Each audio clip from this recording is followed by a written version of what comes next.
Kampung Gorajaya untuk di tahun ini saya masih fokus karena anggaran dana desa ini nggak lepas dari BLT, jadi tetap untuk pembangunan juga ya skala kecil tetap kita prioritaskan, ada beberapa ya.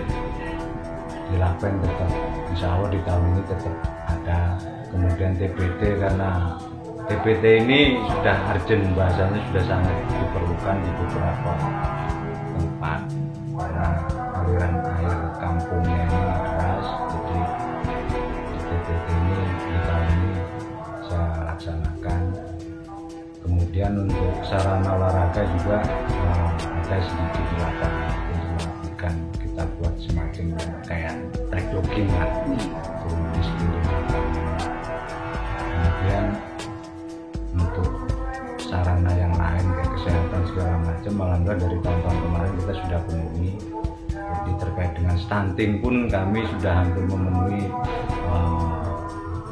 program dari pemerintah yang harus kita jalankan di kampung, dari tempat kesehatan, posyandu induk kita sudah, terus penanganan program stunting juga kita jalankan terus. Yang prioritas itu apa untuk Gorajaya?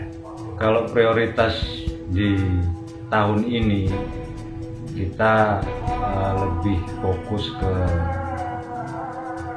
kesehatan, jadi di bidang posyandu.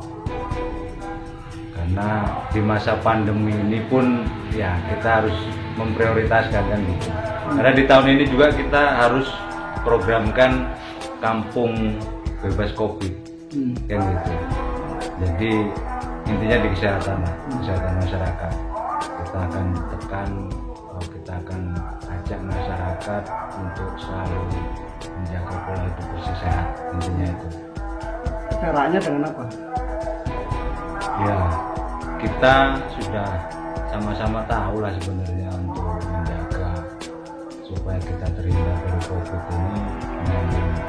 Salah satunya ya menjaga pola hidup bersih sehat, hindari kerumunan, masker yang utama ketika kita keluar rumah kita harus selalu bawa masker.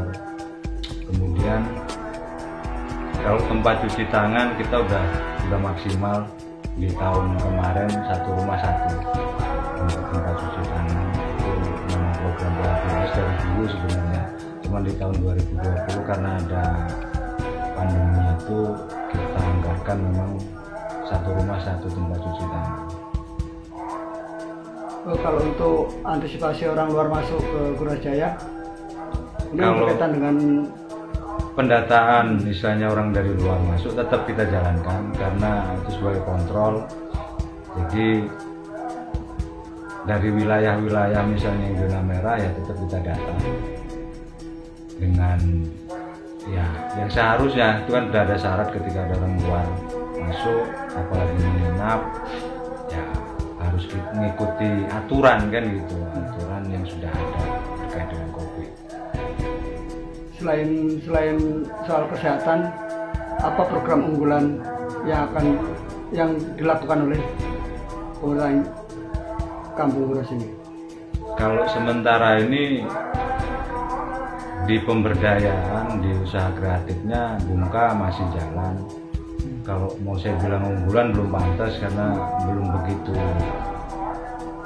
bisa ditunjukkan, karena di Bumka kita ini ya alhamdulillah di tahun ini sudah bisa ngasih ke pemerintahan kampung PAD lah, ada yang masuk dari Bumka sudah. Jadi alhamdulillah berjalan untuk Bumkanya.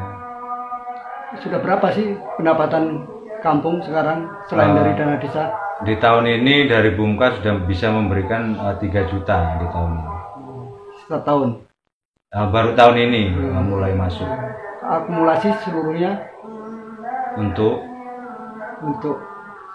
PAD Gorajaya? Kalau PAD Gorajaya ya hanya dari itu masih, karena dari luar lingkup itu tidak ada. Kampung kita ini kan memang tidak ada sumber lain.